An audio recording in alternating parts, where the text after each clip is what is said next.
करता हूँ आप सब खैरियत से होंगे। एक नई वीडियो के साथ आपका दोस्त आपकी खिदमत में हाजिर है। डीके कंसल्टेंसी चैनल में खुशामदीद। काफ़ी लंबा हो गया है ये जो मुझे इतना इंट्रोडक्शन कराना पड़ गया है। तो यहाँ पे जो है आज मैं आपके साथ जो है वो शेयर करूँगा गोल्ड का एनालिसिस कि नेक्स्ट वीक ये पूरे वीक का होगा जी। ठीक है, आज संडे है, ये मंडे से कल मंडे है, मंडे से लेके फ्राइडे तक, क्योंकि 2 दिन जो है मार्केट जो है वो क्लोज़ रहती है। तो ये आपके साथ मैं एनालिसिस शेयर करूँगा। आप देखें काफ़ी शार्प रिकवरी जो है फ्राइडे वाले दिन, ये लास्ट कैंडल थी, ठीक है, डे की फ्राइडे को क्लोज हुई। तो आप यहाँ से देखें कि ये 240 से ये चला और इसका जो हाई लगा है वो 287 लगा है। तो ये ऑलमोस्ट अगर आपने सिर्फ यहाँ पे $100 की अगर आपने पोजीशन ली होती, क्योंकि 246 पे इसकी न्यूज़ थी और वहाँ पे हमने जो है वो बाइंग की थी और यहाँ पे 250 तक निकल गए थे। हमने इतना लंबा होल्ड नहीं किया, लेकिन अगर आप इसे यहाँ से अगर होल्ड करते सिर्फ $100 से, तो यहाँ पे आपका ये $2-3,000 जो है, मतलब कि सिर्फ 30,000 रुपये आपको यहाँ पे 12-13 लाख रुपए तक आपको ये ले जाते, ठीक है। लेकिन किसे क्या पता था इतना एग्जैक्ट जो है वो कोई कह नहीं सकता। लेकिन मैंने यहाँ से 246 से ले के 250-150 की रेंज में हम न्यूज़ में निकल गए थे, क्योंकि न्यूज़ में एकदम अनप्रिडिक्टेबल होती है, कभी ऊपर जाती है एकदम वहाँ से विग बना के नीचे आ जाती है। जैसे अब यहाँ पे ये देखें कैसे ऊपर गई विग बनाई और यहाँ से फिर यूँ नीचे आ जाती है, ठीक है। तो इस वजह से मुझे यहाँ पे निकलना ज़रूरी था, हम यहाँ पे निकल गए थे। तो इसके बाद मैंने इसमें पोजीशन नहीं ली। वैसे ही बंदा अपनी तारीफ़ें करे तो मैंने पोजीशन नहीं ली, फिर इसे मैंने जाने दिया, क्योंकि यहाँ पे मेरा टारगेट जब अचीव हो गया तो मैं साइड पे हो गया था कि जितना भी प्रॉफिट मिला ठीक है। लेकिन इतनी स्पीड से, क्योंकि बीच में इसकी कोई करेक्शन नहीं थी, अगर मैं आपको लोअर टाइम फ्रेम पे भी दिखाऊं तो थोड़ी सी करेक्शन होती है ना कहीं से, वो इसने नहीं की, ये सिर्फ ऊपर जा ही जा रहा था। तो मैं ये भी समझ लें कि वेट में ही था कि कोई करेक्शन मिले, कुछ समझ आए, फिर उसके बाद एंट्री लूँ, लेकिन नहीं समझ आ रही थी कि, तो इस वजह से जहाँ तक मिला हमने वहाँ पे शुक्र अदा किया और साइड भी हो गए। अगर यहाँ पे अब इसकी फोरकास्ट की बात करें कि यहाँ पे आप देखेंगे कि इसके यहाँ पे एक प्राइस एक्शन के हिसाब से एक सप्लाई जोन है, ठीक है। ये वाला आप देखेंगे सप्लाई जोन, ठीक है। यहाँ पे एक बार मार्केट जो है यहाँ से ऊपर गई, वहाँ से रिजेक्शन ली, नीचे आई इस पॉइंट पे। अब अगर नीचे का पॉइंट अगर हम इसका लो मार्क करें, ठीक है, यहाँ पे एक हुआ भी है, मेरी पुरानी वर्किंग है।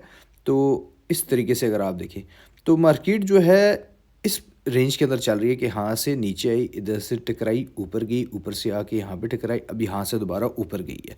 अगर इसकी एक जो है गैप की बात करें, जिस तरह फॉरेक्स में एफवीजी की बात करती हैं, तो एक यहाँ पे मौजूद है, ठीक है, 2034 2035 तक यहाँ पे वो मौजूद है। लेकिन इसका जो एग्जैक्ट अगर आप यहाँ पे अगर समझ लें तो ये यहाँ तक जा सकती है मार्केट, ठीक है, लेकिन एकदम एग्जैक्ट ऊपर नहीं चली जाएगी। ये इसकी ओपनिंग पे डिपेंड करता है कि आज रात इस ये जो जब ओपन होगी मार्केट, तो अक्सर होता है कि गैप अप ओपन हो जाती है। गैप अप ओपन होने का मतलब ये है कि जब यहाँ पे थी तो मैंने 280 का, अगर आप मेरा टिकटॉक अकाउंट पे देखें तो मैंने यहाँ 1960 से इसका बताया था कि ये जब यहाँ 1940 का मेरे ख्याल में डाउन इसका आया था, तो मैंने 60 पे बताया था। आप डीके कंसल्टेंसी चैनल के से टिकटॉक पे आप चेक कर सकते हैं डेट के साथ एग्जैक्ट, उस पर मैंने डेट भी मेंशन किया और टिकटॉक भी बता रहा होगा कि कौन सी डेट है। तो 1960 की उस वक्त प्राइस थी, वहाँ पे आप ये देख लें 14 नवंबर की जो प्राइस है, 14-15 नवंबर की, उस पर भी 14-15 नवंबर ही बता रहा होगा, क्योंकि चार्ट भी यही बता रहा है। तो वहाँ पे भी यही होगी, आप खुद प्रूफ के तौर पे देख सकते हैं। तो वहाँ पे मैंने बताया था कि 1960 से आप इसकी बाइंग कर सकते हैं और ये इसका टारगेट होगा 2080।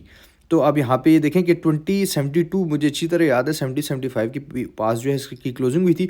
अगले दिन ये ऐसे ओपन हुई और ये इसका जो हाई है वो 2035 का लगा। हमारा 2080 का टारगेट था, यहाँ से आप समझ लें कि 100 पॉइंट्स का हमारा टारगेट था 1960 से, बल्कि 100 से भी 120 पॉइंट्स का टारगेट था। 1960 के बाद मैंने बताया था 2080 जाएगा और ये 2080 का हमारा इसने यहाँ पे टारगेट अचीव किया। लेकिन ये ऊपर से ऊपर प्राइस गई एकदम ओपनिंग के ऊपर, तो 21 जो है 35 तक इसकी प्राइस गिर, वहाँ से फिर शार्पली नीचे आया और इसके अंदर तकरीबन आप ये समझ लें कि दोबारा यहाँ पे अगर 35 तक आया, तो यहाँ पे इस पॉइंट पे आप देख लें तो काफ़ी ज़्यादा इसके अंदर जो है डिसलाइन हुआ था नीचे की तरफ। अगर इसकी प्राइस एक्शन की अगर बात करें तो यहाँ पे देखें इसका ब्रेकआउट के तौर पे ही आया, ठीक है। अब कल सुबह की इसका अगर मैं आपको ये से बता सकता हूँ अभी के टाइम, क्योंकि अभी मार्केट लाइव नहीं है, लाइव बंदा इसको प्रेडिक्ट और तरीके से कर सकता है, अभी और तरीके से करेगा। यहाँ पे जो इसकी अच्छी सपोर्ट है वो एक ये वाली मौजूद है, यहाँ से ये सपोर्ट बाइंग अगर नीचे की तरफ आता है, ठीक है, तो 2050 की रेंज को आप याद रख लें।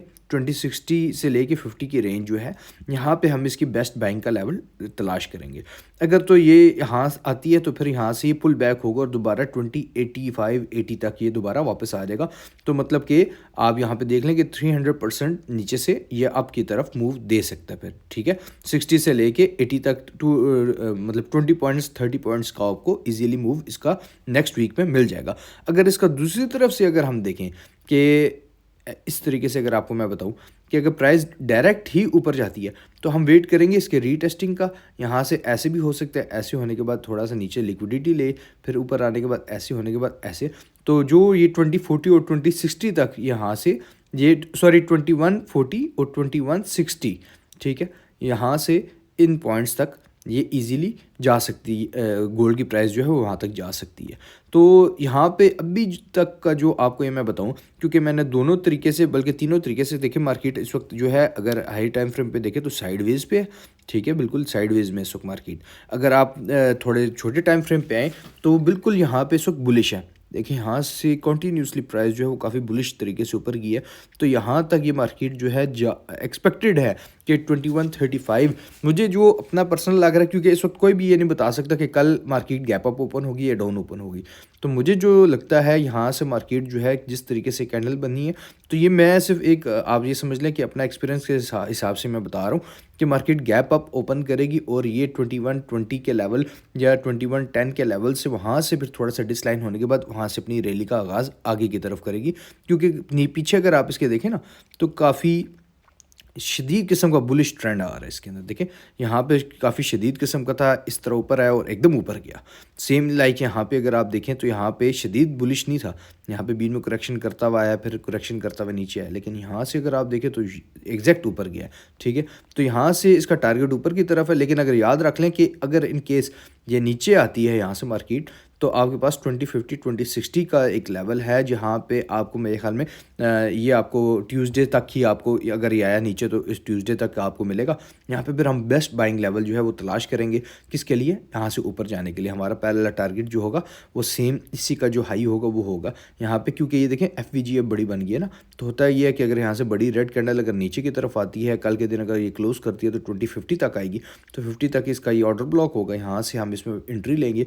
और 2050 से अगर ये सिर्फ मैं आपको एग्जांपल के तौर पे बता रहा हूँ, तो यहाँ पे हमारा 85-88 का हमारा ये टारगेट होगा।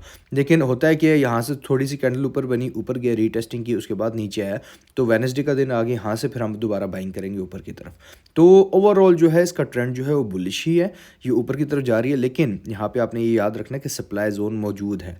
मौजूद होने का मतलब प्राइस जो है यहाँ पे करेक्शन ले सकती है, करेक्शन बहुत हुई ली, तो ये बेस्ट बाइंग लेवल जो होगा वो 2050 और 2060 के बीच का होगा। तो आपने इन लेवल्स को याद रखना है कि अगर यहाँ से नीचे आती है तो रीटेस्टिंग का वेट करना है, अदरवाइज यहाँ से अगर प्राइस डिसलाइन होती है तो हमने इस लेवल पे 2050 2060 के बीच में बाइंग का लेवल तलाश करना है। अभी यहाँ पे कोई भी शॉर्ट पोजीशंस जो है वो मैं रिकमेंड नहीं करता, अलबत्ता यहाँ पे सप्लाई जोन मौजूद है, लेकिन मैं रिकमेंड नहीं करता क्योंकि ट्रेंड काफ़ी शदीद किस्म का यहाँ पे बुलिश है। तो फॉरेक्स मार्केट है, यहाँ पे आपने जिस तरफ ट्रेंड होता है उसी की ही अपॉर्चुनिटी तलाश करनी है। अगर बेरिश है, जैसे बेरिश आ रहा है, तो बेरिश में बेरिश की ही आपने अपॉर्चुनिटी तलाश करनी है। जब बुलिश है तो फिर बुलिश की ही करनी है, ये नहीं कि यहाँ से यहाँ तक अगर शॉर्ट कर दूँ, अगर वो आप यहाँ से शॉर्ट करें तो हल्का से भी ऊपर गया तो आपके लिए वो काफ़ी ख़तरे का बायस बन सकता है, तो नुकसान दे सकता है आपको। थोड़ा सा एहतियात से काम कीजिएगा, आपको इंशाल्लाह अच्छे रिजल्ट मिलेंगे। अगर आप हमारा ग्रुप ज्वाइन करना चाहते हैं तो मैं डिस्क्रिप्शन में नंबर लिख दूंगा, आप मुझे मैसेज करेंगे, इंशाल्लाह मैं आपको फिर ग्रुप में ऐड कर दूंगा। शुक्रिया।